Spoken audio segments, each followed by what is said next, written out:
Bonjour, bonsoir. Bienvenue à cette session. Je suis ravie de vous voir, vous êtes nombreux. C'est mon premier summit. Donc cette session va être consacrée au règlement général sur la protection des données. Je vais quand même me présenter. Je suis Anissa Chouechi, responsable juridique au sein du groupe 4D. Et je suis également en charge de la protection des données DPO en anglais pour l'application de cette réglementation. Avant de commencer, qui a déjà entendu parler du RGPD? Qui est paniqué? Qui est paniqué? C'est bien, c'est bien. De toute façon, vous allez voir, il n'y a aucune raison de paniquer, entre guillemets, même si la date approche à grands pas, parce que là, le 25 mai 2018, comme vous pouvez le voir, ce sera le grand saut. Mais je vais vous donner les grandes lignes pour comprendre ce règlement, parce que voilà, on ne peut pas présenter le règlement en une heure, c'est pas possible. Mais je vais vous donner les grandes lignes. Et ce matin, vous avez reçu une clé USB qui est très complète sur le sujet. Vous allez retrouver la présentation en version longue, très longue, avec beaucoup d'informations, beaucoup d'exemples, un plan d'action que vous pouvez suivre. Vous la trouverez en français et en anglais. Vous allez avoir des templates aussi, des documents que je vais vous présenter. Je ne pourrai pas m'attarder dessus parce que c'est beaucoup trop long. Et vous allez trouver une partie bonus sur cette partie qui s'intitule « Comment mettre vos outils et votre organisation en conformité pour le RGPD ». Donc voilà, si vous trouvez que je passe vite sur certains éléments, c'est tout simplement parce que tout est extrêmely détaillé sur la clé. Pour cette session, je ne suis pas seule. Je vous présente Monsieur Laurent Delattre de la société ADVcom qui va intervenir en deuxième partie pour vous expliquer l'impact qu'a le RGPD sur l'hébergement. Et Maître Julien Brunet, notre partenaire de confiance du cabinet Spring Legal, qui va intervenir en fin de session pour répondre à toutes vos questions. Et puis on est disponible pendant tout le summit au niveau de l'accueil si vous avez besoin d'un rendez-vous en privé pour répondre à des questions un peu plus techniques ou plus compliquées. Donc on va commencer avec le sommaire. Le sujet est très vaste comme je vous ai dit, donc on va se concentrer sur les 8 premiers points pour ma partie. Donc c'est parti pour les règles applicables. Alors je ne vais pas rentrer dans le détail du contenu du RGPD parce que là ça n'a pas d'intérêt. Ce qu'il faut retenir sur cette partie, c'est que chaque pays membre de l'Union européenne a son autorité compétente et sa loi locale. Donc en France, on a la CNIL et la loi informatique et liberté. Quand vous allez avoir le RGPD et votre droit national. Si vous avez une incompatibilité entre les deux, le RGPD l'emporte. Maintenant, dans le meilleur des mondes, le RGPD l'emporterait tout le temps, on n'aurait pas d'exception. Sauf que sur certains points, les pays membres ont une liberté d'interpréter ces points de manière plus restrictive. Et là, pas de chance, c'est la partie plus restrictive qui va l'emporter. Donc, dans tous les cas, il faudra appliquer le règlement général pour ce qui est commun à tous. Et pour ce qui est plus restrictif, il va falloir aller voir le site de la CNIL pour la France, par exemple, et vous allez avoir tous les détails. Donc la première question à se poser, juste au niveau de la loi informatique et liberté, vous pouvez voir actuellement le projet de loi 490, c'est la loi informatique et liberté qui est mise à jour pour être en conformité avec le règlement européen. Donc vous pouvez taper 490 sur Google et vous aurez le projet de loi à jour. Donc première question à se poser, êtes-vous concerné par le RGPD ? Alors, vous allez voir, il y a 3 questions à se poser dans l'ordre. Ça va vous permettre en fait de vous arrêter si vous n'êtes plus concerné et d'être tranquille. Donc, la première question est est-ce que vous êtes concerné? Est-ce que vous traitez des données à caractère personnel? Qu'est-ce qu'une donnée à caractère personnel? Une donnée à caractère personnel, c'est toute information directe ou indirecte qui permet d'identifier une personne physique.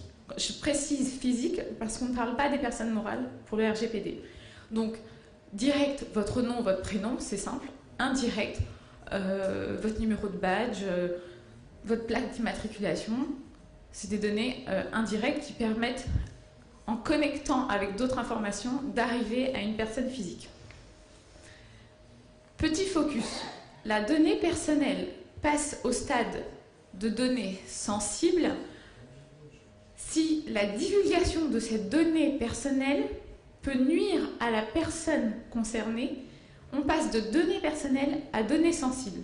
Et dans ce cas-là, concernant les données sensibles font partie de ces points où chaque État membre a la possibilité d'apporter une interprétation plus restrictive. Donc là aussi, il faut surveiller la liste pour être à jour, parce que la liste des données sensibles en Allemagne n'est pas la même qu'en France, etc.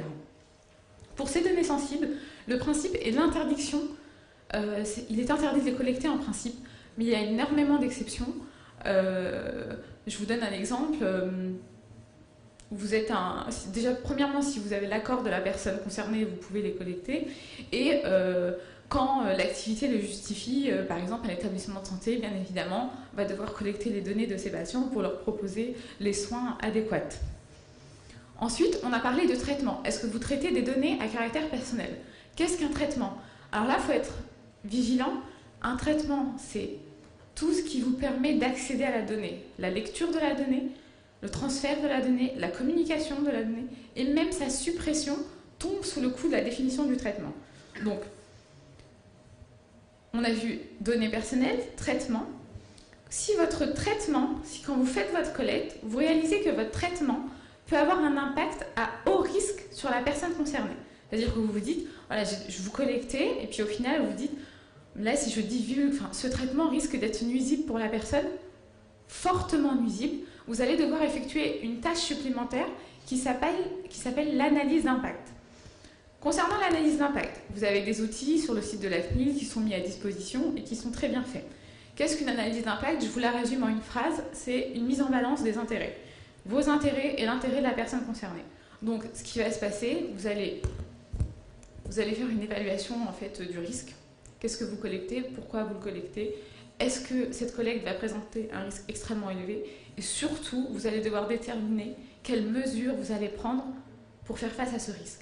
Et dans ce type de cas, je vous invite à collecter l'autorité compétente, donc la CNIL, qui vous orientera, parce que c'est une action quand même qui est pas compliquée, mais qui est studieuse, donc vaut mieux avoir une personne pour vous conseiller sur l'analyse d'impact. Deuxième question, donc si vous ne traitez pas de données, vous êtes tranquille. Si vous traitez des données, il faut vous poser la deuxième question qui est, quel est votre rôle? Le rôle est extrêmement important dans le RGPD parce que votre rôle détermine vos obligations et surtout vos responsabilités qu'on va voir ensuite. Êtes-vous responsable de traitement ou sous-traitant? Le responsable de traitement, ne lisez pas la définition, je vais la résumer, c'est avez-vous le pouvoir décisionnel en matière de données personnelles? Décidez-vous de comment on collecte, quel est le contenu de cette collecte, combien de temps allez-vous stocker ces données et qui va accéder à ces données. Si vous prenez toutes ces décisions, vous êtes le responsable de traitement. Le sous-traitant, c'est la personne qui exécute les ordres du responsable de traitement, qui exécute les ordres documentés. On va le voir ensuite. Beaucoup d'entre vous. Ouais. Il faut documenter et faire bien attention quant à la distinction des rôles. Je reviendrai sur ce point ensuite. Donc, responsable de traitement, sous-traitant, une fois que vous avez déterminé dans quel cas vous vous situez, il faut vous poser la question du critère géographique. Alors, ce critère est important, pourquoi? Parce que le RGPD a pour objectif de protéger un maximum de citoyens européens. Donc, que le responsable de traitement ou le sous-traitant, si les responsables de traitement ou le sous-traitant sont dans l'Union européenne, évidemment, le RGPD s'applique. Mais si le responsable de traitement ou le sous-traitant sont à l'extérieur de l'Union européenne, mais qu'ils proposent un service pour un citoyen européen, dans ce cas-là, le RGPD s'appliquera. Je vous donne un exemple, vous êtes un citoyen américain, vous commandez un produit sur un site français, start-up française située à Paris, vous donnez vos données personnelles américaines à cette société française située en France pour vous faire livrer le produit. Dans ce cas, le RGPD s'appliquera parce que le service est destiné à un Européen. Excusez-moi, à un Américain. Vous suivez bien. Est-ce que c'est clair pour les trois critères? Donc, Ce qui est important, une fois que vous avez déterminé votre rôle, c'est d'organiser vos relations. Pourquoi organiser vos relations? Parce que le RGPD rééquilibre les responsabilités. Avant le RGPD, seul le responsable de traitement, le donneur d'ordre, avait une responsabilité. Aujourd'hui, il y a une responsabilité commune. Donc, il faut formaliser les contrats. Quand je dis formaliser les contrats, cela ne signifie pas forcément d'avoir 50 pages pour reprendre le règlement. Ça n'a aucun intérêt. Ce que vous devez faire, par exemple, dans votre contrat, c'est préciser, par exemple, que le sous-traitant agit sous les ordres du responsable de traitement via tel ou tel document. Le plus important, c'est de documenter. Parce que si un jour, enfin, si vous avez un conflit, il faudra être en mesure de prouver que vous avez donné telle et telle instruction et de démontrer ce qui a été suivi ou pas. Donc, ce point est important parce que même si on est en face à une co-responsabilité, retenez que le sous-traitant n'est responsable que dans 3 cas. Il va être responsable s'il n'a pas respecté les obligations qui lui sont imposées par le règlement européen. Il sera également responsable s'il agit en dehors des instructions que lui a données le responsable de traitement et s'il agit contrairement à ces instructions. Donc vous voyez, même si on parle de co-responsabilité, si vos contrats sont bien faits, si dans vos annexes vous mettez bien qui doit faire quoi, pourquoi, comment, jusqu'à quand, finalement, en tant que sous-traitant, vous arrivez quand même à encadrer votre activité et à minimiser les risques et de minimiser les cas où votre responsabilité pourrait être engagée. Est-ce que c'est clair pour vous? Oui. Alors, hop, j'ai spoilé. Ah, oui. J'avais une petite question. Vous parlez de sous-traitant. Qu'en est-il de la personne qui fournit les moyens? C'est-à-dire que je ne suis pas sous-traitant, je ne fais pas l'opération, mais je fournis l'outil qui va permettre de faire l'opération. Quelle est ma responsabilité? Voilà, pour moi, il est quand même. Enfin, si vous fournissez les moyens, on pourrait tomber dans la co-responsabilité. Si vous fournissez les moyens, on serait co-responsable. Vous répondrez quand même à des directives de quelqu'un. Peu importe si vous fournissez les moyens, au final, vous êtes quand même sous-traitant dans cette hypothèse.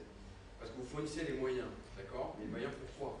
En fait, ce qu'a dit Anissa, ce qui est fondamental, c'est qu'il va falloir blinder les contrats que vous allez passer, les contrats de prestation de services, pour identifier très précisément vos rôles. C'est pas juste dire je suis sous-traitant, c'est dire en quoi je suis sous-traitant, d'accord? Donc vous allez bien préciser effectivement les directives du responsable de traitement, j'imagine votre client, et en précisant ces éléments-là, il n'y aura plus aucune trace, enfin aucune ambiguïté sur la qualité de chacun. Dès lors que vous arrivez à rattacher votre responsabilité sur cette qualité-là, à ce moment-là, moi ce que je dis toujours, quand je ne comprends pas quelque chose, j'adore séquencer les choses. Et je me dis que là je m'adresse à des gens d'IT, donc forcément séquencer les choses, ça vous parle. C'est pareil en droit. Vous séquencez bien, vous définissez les rôles, et vous dites bien comment répondre à ces obligations-là. L'ACTIL met en ligne gratuitement des clauses qui sont bien faites, des clauses type pour les contrats de sous-traitants. Moi, je rajouterais qu'il faut aussi bien définir les directives sur quoi vous êtes missionné et pas outrepasser justement ces directives-là. Ouais, une sorte de moyen, finalement, je reprécise ça, c'est un intermédiaire de plus. Donc il y a une chaîne d'intervenants, il y a le responsable de traitement qui donne les directives, vous êtes un fournisseur de moyens, et bien vous arrivez dans cette chaîne-là, vous êtes quand même sous son contrôle, on peut caractériser un pouvoir décisionnel. Moi je le rattache, j'ai pas de difficulté à le rattacher au sous-traitant. Bien sûr on verra dans les 2 ans si des cas pratiques, ce que va faire l'ACTIL, parce qu'encore une fois il y a beaucoup de drama autour de cette réglementation, mais les 2 prochaines années vont être assez déterminantes parce que premièrement l'ACTIL va mettre un focus sur les grandes multinationales pour voir comment en interne ils ont des politiques de data governance. Ils vont ensuite aller voir les PME pour voir les PME qui traitent dans le cœur de l'activité, le business model et la gestion et le traitement de data, d'accord? J'en ai des clients qui vraiment tout leur business model tourne autour des données perso. Je vous parle d'un exemple concret, par exemple, des chasseurs de tête. Alors ça, c'est une vaste question. Les chasseurs de tête, eux, tout leur business model repose sur des données personnelles. Donc voilà, donc, toutes ces questions-là, la portabilité, l'interconnexion, toutes ces problématiques-là très pointues seront des points de vigilance de la CNIL. La CNIL a précisé un autre élément important, c'est que ils ne vont pas faire des contrôles autonomés, ils vont vérifier justement la publicité, l'exposition médiatique de certaines entreprises, d'accord. On a des startups, des scale de startups qui justement ont des business models autour de la data, dès lors qu'elles ont une visibilité, sont plus exposées à des pouvoirs de contrôle, d'accord. La date de 25 mai, finalement, c'est un peu épée dans l'eau, cette date de 25 mai, c'est juste pour acter en fait un champ de transition. Avant le 25 mai, sous la loi 78, vous êtes dans une obligation de déclaration, d'obtention des autorisations de la CNIL. À partir du 25 mai, vous êtes responsable, d'accord.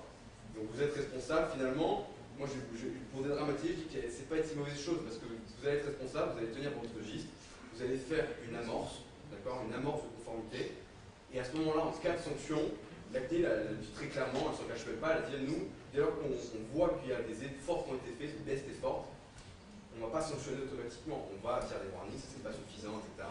Mais c'est pas la sanction automatique, ça ne va pas fonctionner comme ça. Il y a beaucoup de pédagogie qui est faite justement pour dédramatiser ça. Il faut juste ne pas tomber dans cette dérive de dire je m'en fous complètement, je continue. Moi la réglementation c'est la même. C'est pas la même. Il y a une auto-responsabilité, il y a un rôle très important d'identification des responsables, des intervenants, c'est ce que dit Yanissa très bien. C'est voilà. Vous êtes sous-traitant, vous faites un traitement. Il y a une autre alors, une chose aussi, je vous dis tout de suite comme ça. Ne spoilie pas, ne donne pas la fin. C'est que là, on parle de données personnelles, d'accord. Ouais. Nous, on a des gens qui viennent nous voir, des avocats, des consultants, et qui disent voilà, la réglementation sur les données. Déjà, je dis voilà, qu'est-ce qu'il va me dire? Et en fait, tout son business model tourne sur des données qui sont déjà anonymisées ou pseudonymisées, vous voyez. Et je dis mais gardez bien à l'esprit que c'est pas parce que vous traitez avec des données que vous êtes forcément sous la réglementation européenne. Cette réglementation s'applique aux données personnelles, c'est-à-dire des données où on peut tracer, trace back, des données nominatives, des informations nominatives.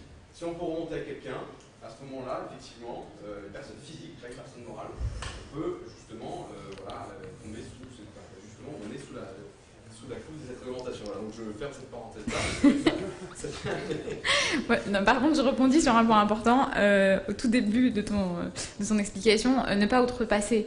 Effectivement, quand on vous êtes sous-traitant et qu'on vous donne une mission que vous devez exécuter, attention, arrêtez-vous à cette mission et ne commence... Enfin, faut bien se remettre, faut bien faire attention. Ne faites pas, vous allez faire des propositions pour exécuter votre service, l'améliorer, mais ne donnez pas de contre-indications qui donneraient le sentiment que vous êtes devenu responsable de traitement et que du coup vous avez inversé la donne.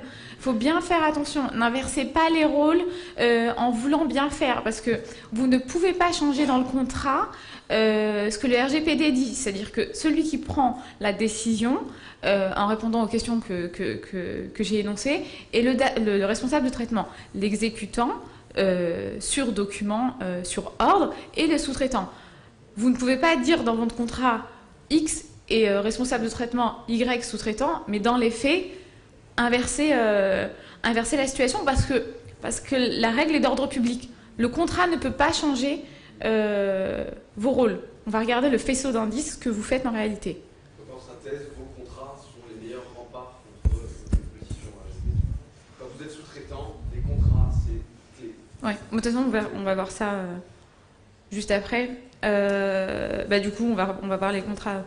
Là, j'ai un petit souci parce que normalement, ça devrait s'afficher l'un après l'autre, mais c'est pas grave.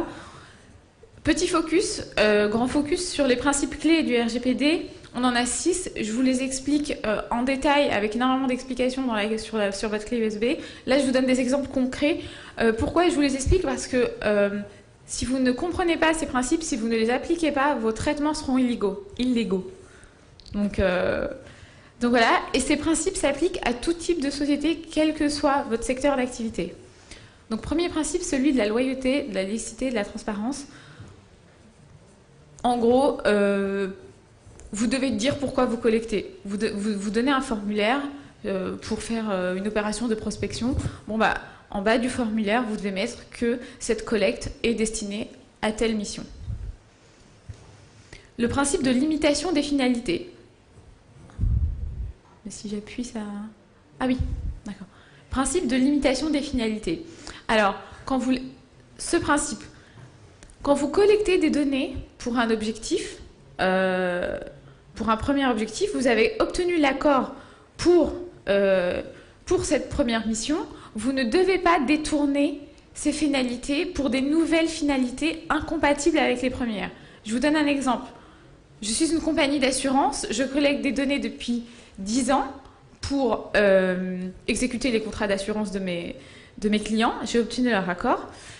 Et puis, j'ai envie, en fait, de faire un mix avec toutes les bases de données clients que j'ai à ma disposition pour proposer des nouveaux services, mais pour mettre à jour les prix, par exemple, au regard de ce qui se fait sur le marché. Bon, bah, dans ce cas-là, il faut demander l'accord à vos clients d'utiliser leurs données pour cette nouvelle tâche, ou alors, plus simple, vous pouvez tout anonymiser et créer une nouvelle base de données à exploiter comme vous le souhaitez. Troisième principe, le principe de minimisation. Alors ce principe, il est assez simple. Vous ne devez collecter que ce dont vous avez besoin. Vous collectez des données pour proposer des devis à vos clients. Bon, bah, il est évident que sur ce premier devis, vous n'allez pas collecter les données bancaires de vos clients, même si, idéalement, l'objectif est ensuite de contractualiser. C'est pas possible. Les données bancaires, on les collecte une fois qu'on s'est mis d'accord sur le besoin, etc. Donc on ne collecte pas les données bancaires, même si c'est pour anticiper.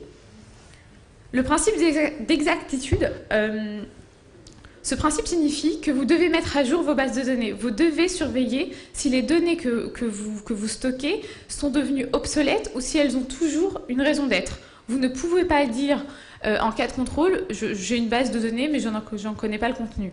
Ça, c'est pas possible. Donc, il faut mettre en place des process pour vous organiser et vérifier vos bases de données. La limitation, quant au délai de conservation, alors ce principe, limitation de conservation des données, signifie que les données ne peuvent pas être stockées à vie. Vous ne pouvez pas dire j'ai fini ce projet, je vais garder ces données parce que finalement, je vais peut-être avoir une superbe idée dans 100 ans, enfin dans 10 ans, et je vais pouvoir les exploiter. Non, les données ont une limite. Les données liées à la vidéosurveillance sont limitées à 30 jours, par exemple. Donc, au bout de 30 jours, vous êtes censé supprimer vos données. Les données liées à vos salariés, une fois que le salarié quitte la société, maximum pour les stocker 5 ans. Au-delà, vous devez les anonymiser ou les supprimer, etc. Non, on n'a dit pas de panique au début. Alors, les données de... Si vous avez une base de données dans laquelle vous avez un fichier de salariés, il y a beaucoup de tables qui sont liées, je ne sais pas moi, des congés, de la vie, des tas de trucs, des tas de machins. Pour retirer la donnée du salarié signifie implicitement retirer tout un tas d'autres données qu'on va identifier dans la pile. Alors, après, on peut très bien... Alors, on pourrait demander... Si on le justifie par la suite, tu peux garder les données dans certains cas. En fait, tu vois, ça pose deux problèmes. La régularisation de l'existant et la conformité pour le futur. D'accord ? Donc là, le problème, c'est comment régulariser les bases de données qui sont lourdes, qui ont beaucoup de données perso, et on ne va pas s'amuser à redemander le consentement. Enfin, justement, un bon levier, c'est de redemander le consentement. Mais ça, via évidemment des process hyper standards ou un mailing, des choses que. Quand c'est en interne, finalement, c'est beaucoup moins difficile qu'il n'y paraît, parce que vous êtes en interne de l'entreprise, il y a des formulaires types qui sont envoyés, le salarié donne son consentement ou non, je me dis que dans 90% des cas, il y a quand même les données, c'est quand même pour un usage en interne.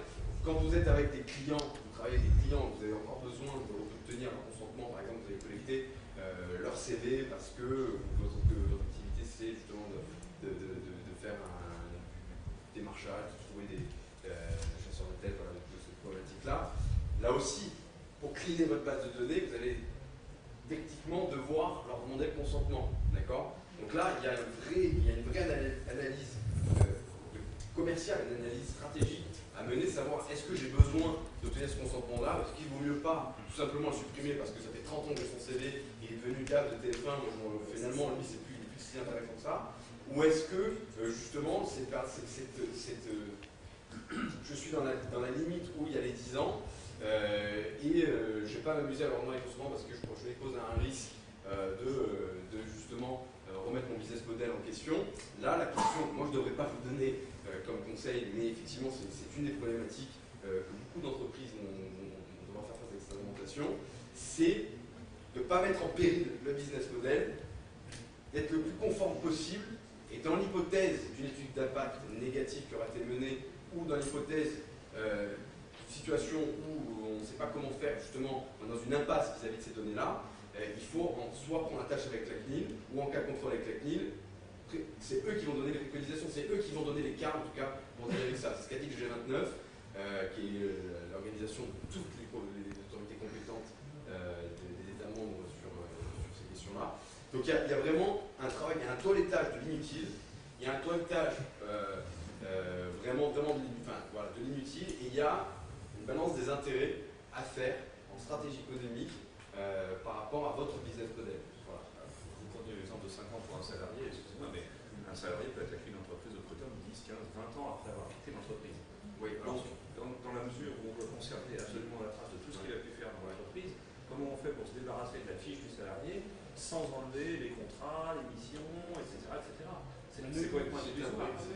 C'est un peu... Bon, ok, c'est les gens, mais alors je vais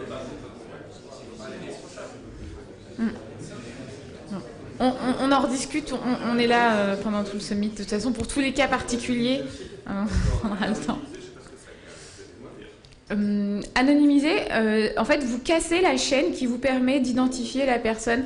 Vous avez une chaîne, tant que vous coupez cette chaîne et que vous n'arrivez plus à atteindre la personne physique, c'est que vous avez anonymisé. Il n'y a plus de retour. L'identification n'est plus possible dans l'anonymisation. Vous avez brisé la chaîne d'identification. Il y a un hachage, ouais, vous découpez. Vous me découpez, puis vous mettez dans plein de tiroirs, et si vous ouvrez les tiroirs, ça devient compliqué à identifier. Mais on en reparle après, si vous voulez, sans souci. Je continue avec le principe de sécurité pour ensuite donner, pour laisser le temps à Laurent de vous expliquer l'impact sur l'hébergement. Sur le principe de sécurité, c'est un principe essentiel. Vous devez travailler dans un environnement sécurisé contre les attaques externes, mais également, il ne faut pas l'oublier, contre les attaques internes.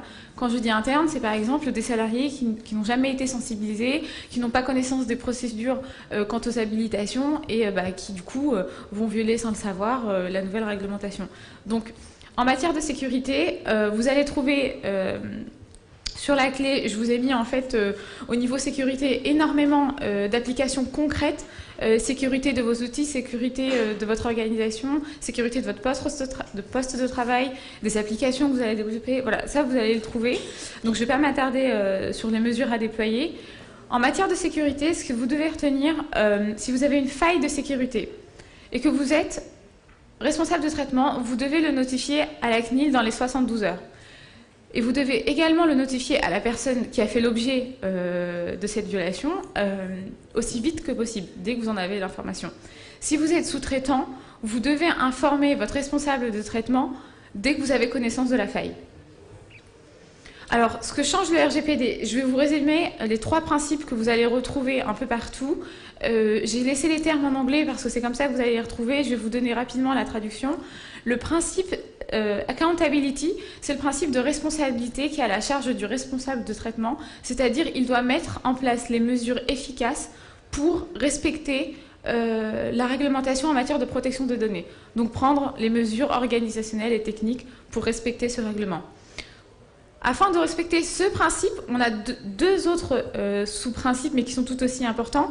Le privacy by design signifie que vous devez prendre en compte la protection des données dès le début de votre projet et non à la fin. C'est-à-dire que dès que vous recevez un projet, vous devez, vous avez une checklist et puis vérifier tous les points qui touchent à la protection des données et les prendre en compte parce que le faire à la fin risquerait de compromettre votre projet. Et le privacy by default signifie que vous devez collecter uniquement les données nécessaires, c'est-à-dire que concrètement, quand vous mettez un outil, un service à disposition du public, cet outil, par défaut, doit être paramétré pour collecter le minimum, ce qui est nécessaire. Ensuite, libre aux personnes utilisatrices de paramétrer pour vous donner plus d'informations. Voilà sur les 3 principes que vous allez retrouver dans toute la documentation. J'ai essayé de synthétiser, mais vous retrouverez des exemples extrêmement concrets sur des tableaux qui vous seront un peu plus parlants que les définitions juridiques. Alors, pour vous aider dans cette mise en conformité, vous pouvez nommer une personne. La nomination du responsable, enfin du délégué à la protection des données est obligatoire dans certains cas. Il y a 3 cas. Si vous n'êtes pas dans ce cas, sachez qu'il est fortement recommandé d'avoir un référent pour vous aider à la mise en conformité. Les rôles de cette personne, si on les résume, il a 4 grandes missions. Il doit informer et conseiller la société et les salariés de leurs obligations au regard du RGPD. Il doit contrôler la mise en conformité avec la RGPD, donc vérifier que toutes les actions qui sont menées sont compatibles et répondent bien à ce qui est attendu. Il doit coopérer avec l'autorité de contrôle, parce que ça va être en fait l'intermédiaire principal, et surtout conseiller. Et au-delà du conseil, il doit également tenir les registres. Donc Julien vous en a parlé. Qu'est-ce qu'un registre? Alors, je vais faire simple. Le registre, c'est la preuve que vous maîtrisez la vie de la donnée quand elle rentre et quand elle sort de votre société. C'est-à-dire que c'est le cycle de vie de votre société, de votre donnée. Pourquoi les collecter? Qui a accès? Pour combien de temps? Sur quel fondement? Est-ce que vous envoyez cette donnée à l'extérieur, etc. Donc, vous montrez en tenant les registres que de l'enregistrement à la suppression de la donnée, vous connaissez la vie, le flux de cette donnée. Les registres sont obligatoires dans les sociétés à plus de 250 salariés. Sachez qu'il y a énormément d'exceptions. On est très vite tenté de se dire on est 5 ou 10, donc c'est pas obligatoire. En réalité, dès que vous avez des traitements liés à des données sensibles, vous avez l'obligation de tenir des registres. Donc partez du principe qu'il est préférable de tenir des registres. Dans tous les cas, ça va vous aider à clarifier en fait vos situations. Et ce qu'il faut faire avec les registres, c'est que ça va vous aider déjà à faire un premier audit de l'état actuel des données que vous avez en interne. Les registres sont différents selon votre rôle. Donc vous allez trouver sur la clé un registre dans le cas où vous êtes responsable de traitement et un registre dans le cas où vous êtes sous-traitant. Tous les registres sont très complets. Vous avez également sur le site de la CNIL des types de registres. À la différence de celui qui est sur la clé, ceux de la CNIL ne sont pas complétés. Donc, Ce qui veut dire que lorsqu'on travaille plusieurs clients, il faut avoir un registre sous-traitant par client, vous avez plusieurs façons de fonctionner. Vous pouvez tenir vos registres par entité, donc si vous êtes un groupe avec plusieurs... Et donc dans l'entité, vous divisez... Mais en fait, je vais répondre à votre question. Et puis par entité, vous divisez par business unit ou par client. Mais sauf erreur de ma part, l'organisation au niveau des registres dépend de vous, quoi. L'important, c'est que le registre reflète les traitements que vous avez en interne. Attention, traitements qui touchent à des personnes physiques. Hein. Pas dès que vous avez des données liées à des informations commerciales ou autres, non, quoi, on n'est pas dedans. La première question à se poser, c'est si ce n'est pas des données personnelles, on écarte. Il n'y a pas de registre à tenir. Oui, alors quand vous êtes sous-traitant, vous allez voir sur le registre, vous avez des informations, mais dans une moindre mesure. Vous avez moins d'infos à mettre. En tant que sous-traitant, quand vous allez remplir votre registre, vous allez dire que vous collectez telle donnée parce que votre responsable de traitement vous l'a demandé. Mais s'il ne demande pas au client... Oui, mais vous avez une obligation de tenir le registre en tant que sous-traitant. Et on va le fournir au responsable de traitement... Ah non, ce n'est pas au responsable de traitement que vous devez le fournir. En fait, les registres, vous les gardez pour vous en cas de contrôle pour l'autorité compétente. Je veux dire, le savoir, enfin, ce que vous allez mettre sur le registre n'est absolument pas à la disposition du client. Là, vous constituez un dossier de preuve. Dans l'hypothèse où vous avez un contrôle, vous le communiquez à la CNIL. Oui. Mais en tant que développeur, Oui. en fait, des données, on n'en a pas. Alors, on en récupère, par exemple, à titre de test ou des choses comme ça. On n'a pas les données vivantes. Mais les données qu'on utilise pour qualifier nos développements ou quoi que ce soit, c'est celles-ci qui tombent sous la coupe de... Nous sommes sous-traitants pour un tel qui, dans son data que j'utilise à titre de test, recueille des données personnelles. Oui, c'est... Attention à ce que vous en organisez. C'est pas qu'une question de data collectée. Il faut que ce soit des données perso. Il faut que ce soit... Ouais, toutes les données collectées ne sont pas assujetties au registre. C'est pas qu'une question de data collectée, c'est l'organisation. Vous développez une solution qui va permettre à votre client d'organiser des data. Vous faites un traitement. Et donc, vous devez, tenir ce registre. Oui. Donc, c'est là qu'il faut qu'on ait un registre en tant que sous-traitant pour chacun de nos clients. Oui. Ou par solution. Oui, mais vous pouvez en avoir plusieurs par client. par client, c'est le mieux. Après, quand on diffuse une appli, quand on diffuse un logiciel... Ah non, voilà, par solution, effectivement. Quand je dis client, oui, par solution. Client, je l'ai assimilé à solution, effectivement. Donc un client, je sais pas. Voilà. Mais vous regarderez les registres, je dis pas ça pour dédramatiser, mais clairement, les questions sont... Enfin, je veux dire, le registre sous-traitant, on n'a pas 50 000 informations à fournir. Hein. C'est vraiment, ça revient à quoi, quand et contenu. Oui, je me dépêche. Sur les registres, donc vous retrouverez le contenu sur la clé. Vous avez une... Alors, je ne sais pas si je l'ai mise, mais les registres vous demandent d'indiquer si vous effectuez des transferts, si ces données font l'objet d'un transfert. Et dans ce cas-là, vous devez mettre pour quel pays, etc. Petit focus sur les transferts de données. Le principe est les transferts hors de l'Union européenne sont interdits. Voilà. Exception, si le pays fait l'objet, enfin en tout cas dispose d'une protection adéquate, équivalente à celle qui est fournie dans l'Union européenne. Vous pouvez, on n'a pas 150 pays qui proposent une protection concernant les données personnelles équivalente à l'Union européenne. Je vous en ai mis 4, donc l'Argentine, Canada, Suisse, Israël.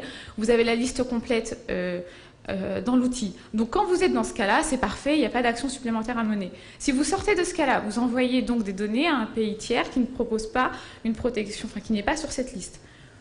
Petite info, sur la clé, vous avez un lien, c'est une map ergonomique. Vous cliquez, vous avez tous les pays, il suffit de cliquer sur le pays et vous allez avoir le niveau, si c'est un pays adéquat, pas adéquat, le niveau de protection. Si vous êtes dans le deuxième cas, je ne peux pas trop m'attarder dessus, mais vous avez énormément d'outils mis en place par la CNIL pour vous permettre de ne pas bloquer votre business, parce qu'évidemment, on ne va pas arrêter de travailler parce qu'on doit envoyer des données à un pays tiers, mais pour permettre d'effectuer ces transferts dans un cadre, dans un environnement sécurisé. Donc, vous avez les BCR, on a les clauses contractuelles type. Il faudra regarder le privacy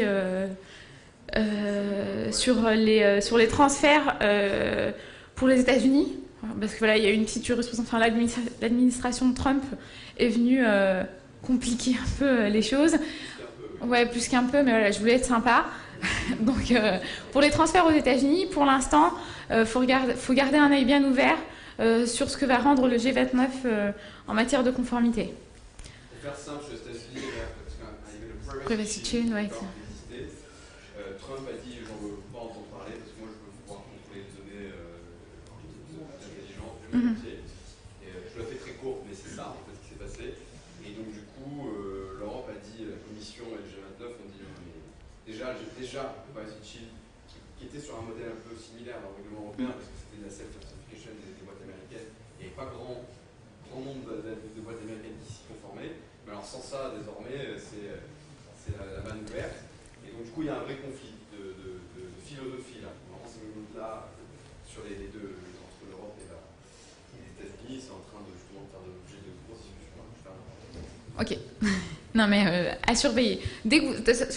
Meilleur conseil, si vous avez des transferts vers l'Union européenne, passez un coup de fil à la CNIL. Si elle arrive à vous aider. Ouais. Alors, je termine sur les sanctions.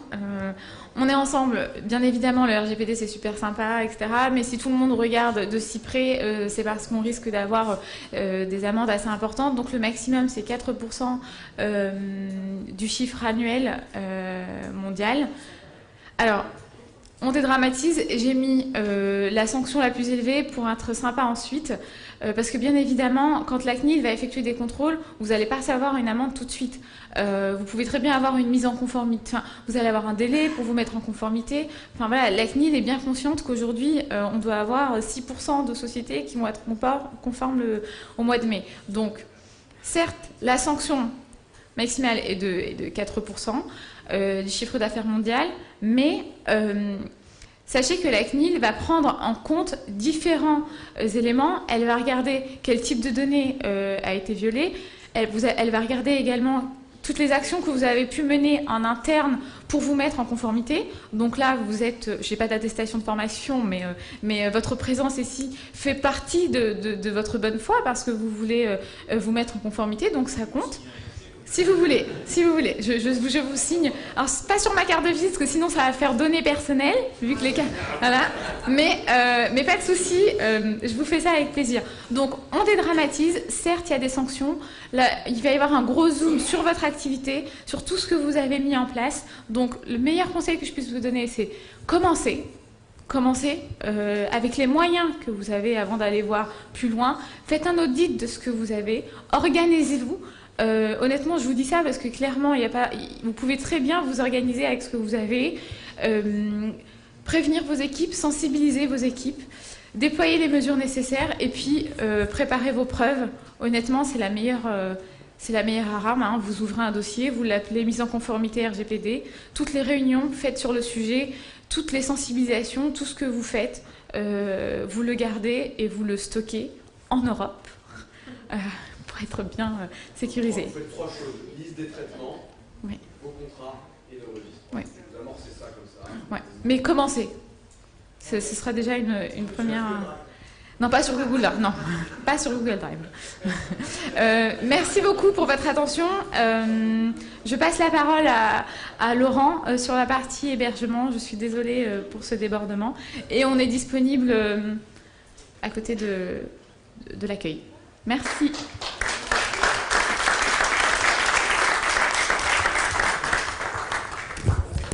Merci Lisa. Alors, je vais essayer de faire bref et concis. On garde les questions pour la fin si vous voulez, comme ça on essaie de tenir le timing. Donc je me présente, Laurent Delattre, je suis le fondateur de la société ADVcom qui au sein de la marque BeSafe propose de l'hébergement privé pour les TPE, les PME, les partenaires 4D et les partenaires non 4D. Aujourd'hui, l'hébergement est donc impacté par la RGPD. Si je reprends les principaux services que propose un data center traditionnel, on va aller de la messagerie au partage de documents, à la sauvegarde, l'hébergement d'applications métiers et tout ce qui est site internet, e-commerce, etc. Aujourd'hui, la réglementation RGPD n'est pas très claire sur la partie data center, puisqu'encore une fois, on ne gère pas la personne morale, mais la personne physique. Or, un data center est tout sauf physique. Mais le data center regroupe la totalité des données sensibles de différents clients. Donc on est en fait les plus impactés dans la chaîne de sécurité. Je vais prendre donc un exemple. Aujourd'hui, on va dire le focus, c'est le e-commerce et les réseaux sociaux. On parle de protection des mineurs avec le RGPD, on parle de l'anonymisation des données personnelles, mais c'est pas vraiment... En fait, le RGPD était la première mouture de la réglementation européenne. La deuxième mouture, qui est à l'étude depuis également 2 ans et qui devait théoriquement sortir le 25 mai 2018, c'est le e-privacy. Le e-privacy, en fait, est le renforcement de la réglementation concernant les différents types d'hébergement. Alors, je vais vous donner un petit exemple au niveau e-privacy. Les boîtes à cocher de consentement que vous pouvez trouver sur les sites internet. Typiquement, vous passez une commande Amazon, vous allez retrouver en bas de formulaire 2-3 boîtes à cocher qui sont déjà cochées. Et vous n'avez qu'à valider. Ça, c'est strictement illégal. Avec le e-privacy, le fait d'avoir coché une boîte à la place du client, ça annule son consentement. Il doit cocher la boîte, mais ça va plus loin. Il doit cocher la boîte pour chaque service, donc chaque traitement que vous lui proposez. Il n'est pas question de lui faire une boîte à cocher, j'accepte la newsletter, la mailing list, l'abonnement machin. C'est une boîte par service. En gros, une boîte à cocher correspond à un traitement dans le registre correspondant du client. Ça fait beaucoup de papier. Donc voilà, donc tout ça pour dire que sur la partie hébergement, le RGPD c'est vraiment, on va dire, la version bêta de la réglementation. Le e-privacy va apporter des choses, donc a priori mise en place en janvier 2019, si tout se passe bien, mais c'est pas du tout figé. Mais tout ça pour dire qu'il faut prendre des mesures. Donc nous, en tant qu'hébergeurs, dans 90% des cas, on est systématiquement sous-traitant. Ce qui veut dire qu'on doit nommer un DPO, on doit avoir un registre par client hébergé, plus un registre interne pour toutes les personnes salariées du data center qui touchent à la donnée du client. Exemple, une restauration de boîte mail, c'est de la donnée sensible. Le personnel doit être logué au niveau de l'accès de la donnée. Alors, on va passer sur 2 cas pratiques pour illustrer un petit peu la responsabilité de chacun au niveau hébergement. Premier cas de figure, donc nous proposons au niveau de BeSafe, comme tout hébergeur, de la messagerie privée. Est-ce que donc, dans le cas où le data center est basé en France, il ne fait pas de réplica avec un tiers? D'après vous, donc, le data center, donc BeSafe, est considéré comme sous-traitant ou comme responsable de traitement? Est-ce que quelqu'un a la réponse? En fait, il est responsable de traitement, puisque c'est le data center qui propose un service. C'est bien le data center qui propose une messagerie privée au client final. Donc, il est responsable de traitement. Donc, là, d'office, il doit réglementer l'accès à la messagerie. Superviser donc une politique de sécurité interne pour le personnel qui accède à la messagerie. Et aussi, surtout, en tant que DPO externe, jouer un rôle de conseil. Alors ça peut être typiquement une boîte mail volumineuse de plusieurs dizaines de gigas qui n'est pas sauvegardée. Le rôle de conseil va te dire au client final, pensez à archiver vos mails ou à supprimer les mails inutiles. Il fournit le service. Donc vous fournit le service, ce qui est un peu des mots, ce qui est très très important parce que là, je me permets juste de dire ça. Il fournit un service de messagerie pour l'un de ses clients. Le client, il n'a pas de pouvoir décisionnel dessus. Donc il fournit un service clé en main. Le client, il paye ce service et c'est pour ça qu'il est responsable de traitement. Donc le cas numéro 2, là, vous concerne davantage un partenaire 4D qui héberge une base 4D chez un hébergeur. Le partenaire donc fournit un service au travers de son application 4D à des clients finaux. BeSafe héberge l'application qui est toujours en France, qui n'est pas appliquée sur un tiers. D'après vous, qui est le responsable de traitement, qui est le sous-traitant?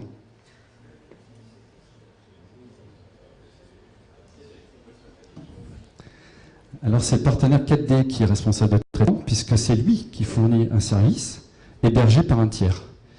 Nous, en l'occurrence, on devient donc le sous-traitant du partenaire 4D. Donc le sous-traitant devra, pour toutes ces applications, comme l'a dit Anissa, ou les clients, quand ce sont des applications, on va dire verticales, avoir un registre, et nous, avoir également un registre par rapport au partenaire 4D qui est hébergé chez nous.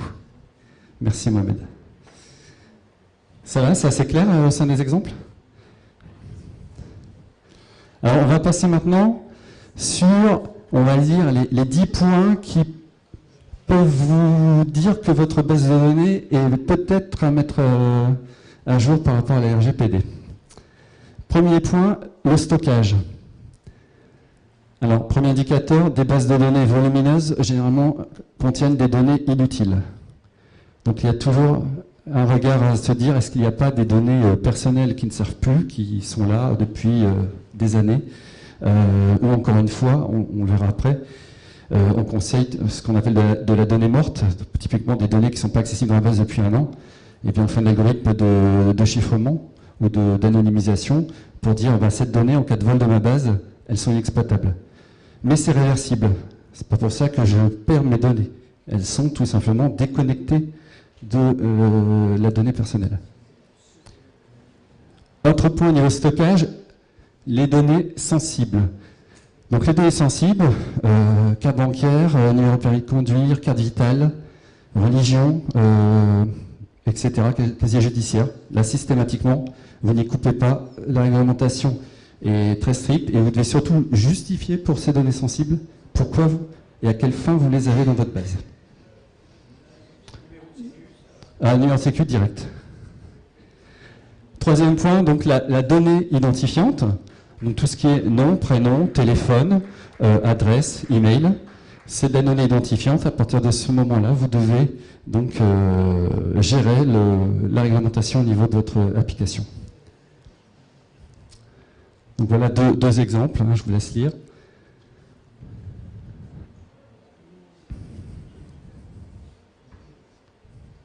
Quatrième point, la collecte. Qui dit base de données dit collecte mensuelle de données. La question à se poser sera, dans cette collecte, est-ce que toutes les données sont réellement utiles? Je pense notamment à des scans automatiques de documents où on va en OCR récupérer 40 champs alors qu'il m'en faut 10 pour mon traitement, mais dans le doute, je garde les 40 dans ma base. ça fait partie de collectes qui sont peut-être concernées par le RGPD. Alors, si vous regardez en bas, vous avez quand même aujourd'hui 84 à 94% des sites qui ne demandent pas le consentement. On est très loin de ce que souhaite faire les RGPD. Cinquième point, le transfert des données à des tiers. Si pour des raisons de traitement multipartie, vous devez exporter des données à des sous-traitants, par exemple pour faire de l'analyse financière ou quelconque, prenez toujours soin que si elles contiennent des données personnelles, il faudra faire un contrat avec votre sous-traitant pour interdire qu'il utilise à votre insu et à l'insu des clients ces données, puisqu'ils n'auront pas leur consentement. Sixième point, le transfert des données en dehors de l'Union européenne. Là, c'est très simple. Dans la majorité des cas, ce sera le responsable de traitement qui sera responsable en cas de on va dire, divulgation des informations. Au niveau suppression, septième point, prévoir dans vos bases de données des purges régulières des données non pertinentes. Prévoir également une durée de conservation des données personnelles. Alors, comme disait monsieur, le prud'homme, c'est une des exceptions, on a 30 ans. Tout ce qui peut être fiche je paye, c'est généralement 10 ans, même si la CNIL dit 5 sur son site. Mais bon, pour la majorité des cas, vous allez trouver sur le site de la CNIL une liste qui va entre 1 mois et 5 ans pour la majorité des données que vous devez conserver dans les bases. Au-delà de ce délai, encore une fois, on essaie d'anonymiser les données, mais de façon réversible, pour pouvoir quand même les exploiter un jour, si c'est utile. Au niveau sécurité, on doit également contrôler l'accès à ces données personnelles. Typiquement, si vous avez dans votre base de données, on parlait du numéro de sécurité sociale, eh bien, ce champ est dit sensible, donc toute action, tout traitement sur ce champ pourrait être logué en cas de contrôle. C'est-à-dire qui a accédé à ce champ, qu'est-ce qu'il en a fait. Au niveau de la protection des données personnelles, même principe. Alors, on va se pencher un petit peu au niveau développement. Alors, je ne vais pas faire un cours 4D, je vais simplement vous donner, on va dire, les 2-3 conseils en méthodologie sur comment intégrer les RGPD au niveau d'une base. Le premier, c'était donc le droit à l'accès vis-à-vis de la personne. Merci, Marie. Donc, si votre application 4D est directement générée avec un accès web, vous êtes tenu de donner un accès direct à la personne qui a des données la concernant. Alors 4D, pas 4D. Il y a un accès web, on donne un accès direct à la personne, et cette personne doit voir tous les champs de sa table. Généralement, une table user, j'ai 400 champs, j'en affiche 10 pour la personne. Ou j'ai des champs qui viennent de systèmes tiers, style une analyse Facebook, LinkedIn qui est intégrée dans la base. La personne est tenue d'avoir la totalité de ce qui est sur elle, même si ça vient d'un tiers. Les cases à cocher consentement, je ne m'attarde pas, ça a été dit précédemment. Donc très, très important, ne jamais pré-cocher les cases à cocher. Et une case par traitement. Au niveau du droit à l'oubli, on va dire mettre une méthode oubliez-moi qui envoie avec l'ID client permet à la personne, si elle le souhaite, de supprimer toutes les données la concernant. Bon, ça, clairement en pratique, on le fera surtout sur des sites de e-commerce, pas sur des sites de fiches de paye, parce que c'est un petit peu compliqué. Pour un duplicata, je sais pas. Là, je laisse mettre vos règles pour moi. Et surtout, s'il y a un effacement qui est demandé par une personne dans votre application, si vous avez notamment donné des informations à des tiers, vous devez les informer que les données concernant la personne doivent être supprimées. L'exportation de données, là aussi, en gros, l'exportation de données, c'est la même méthode qui permet de visualiser les données sous un format, donc on va dire un format protégé, style XML, JSON, pour que ce soit homogène. Voir toutes mes données, c'est la même chose.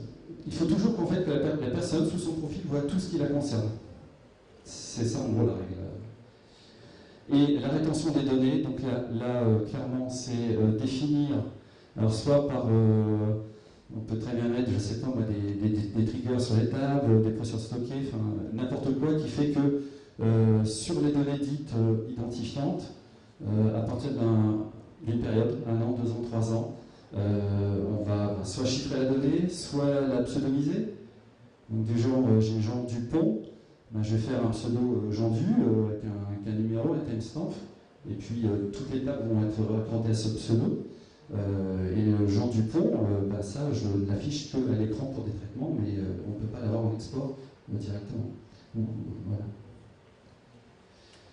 Voilà, moi je tiens à vous remercier pour cette partie hébergement. Je vais passer la main à Maître René Julien pour les questions que vous pouvez avoir. Et merci encore de votre présentation. Et surtout, n'oubliez pas l'évaluation de la session. Voilà, merci.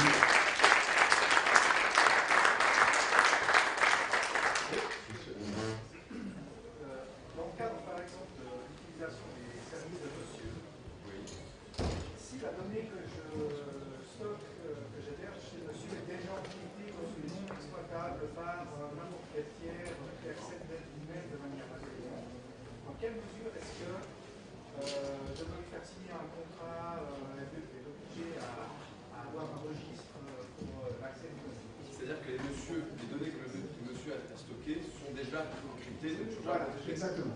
D'accord. Il y a une impossibilité de lecture de la part de monsieur ou des gens qui accèderaient de manière malveillante aux données que j'ai chez monsieur. Dans quelle mesure est-ce que dans ce cas-là, le registre doit être complété? Est-ce que monsieur doit signer un contrat? Et vous allez avoir besoin de ces données-là quand même. Moi, je vais avoir besoin de ces données-là, mais le tiers ne peut pas y accéder. C'est un très moins spécifique. Donc du coup, dans ce cas-là, il aurait été lui en conformité.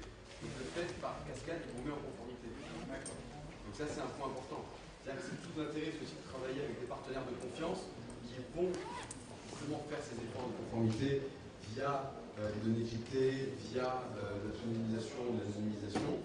Et dans ce cadre-là, travailler, c'est aussi, on ne va pas se mentir, c'est toute une question d'image de marque. Les gens qui ont, les entreprises qui vont être compliant, vont être des entreprises, des partenaires de confiance, d'accord? Donc ça va nécessiter de travailler avec elles.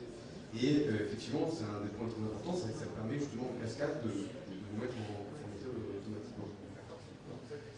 Si moi je prie sur des données que j'héberge chez le tiers, oui. le tiers, lui, est considéré comme conforme par défaut puisque je lui ai coupé l'accès à l'utilisation. Exactement. Ça veut dire que si on balance des sauvegardes chez Amazon sur S3, oui. Il faut déjà les quitter parce que ces gens-là ils font n'importe quoi avec les bien sûr. Non, ce que je veux dire, c'est qu'on a plus de chance de sauver S3 sans savoir quitter les données. Sans quitter les données, effectivement. N'hésitez pas, si vous voulez Je vais aller là-haut, si vous avez des questions pour la discussion si vous voulez prendre un rendez-vous, si vous voulez que ça s'organise, vous laissez vos cartes cryptées. Ce que je vais vous dire également, parce qu'on a dû réduire, c'est que au niveau hébergement, en fait, vous verrez notre stand, puisqu'en fait, on a pris les devants, on a des solutions au niveau supervision, au niveau backup de la donnée qui sont déjà compliant RGPD. Donc, sur les 2 jours, on peut vous faire des démonstrations. Aujourd'hui, on avait l'éditeur de la solution de supervision, qui est un produit français, qui va d'ailleurs prochainement intégrer un composant 4D de supervision. Donc je vous invite durant les 2 jours à nous voir en haut au stand d'essai. Merci.